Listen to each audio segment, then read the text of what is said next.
কাকতে বহুৱাই মনা পিতামি কাছে সুমাজাসি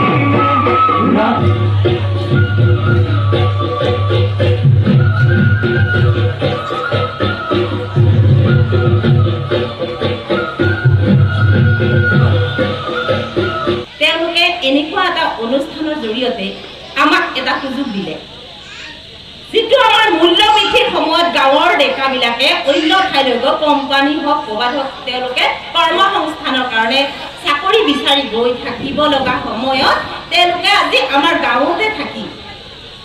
এই সময়খিনিত আমাক সময় দিছে, আমাক এটা সুযোগ দিছে, সুবিধা দিছে। আপোনালোকৰ মাজত এই অন্তৰংগ অনুষ্ঠানৰ সুযোগ দিলে তাৰ কাৰণে পুনৰ তেওঁলোকক মই এটা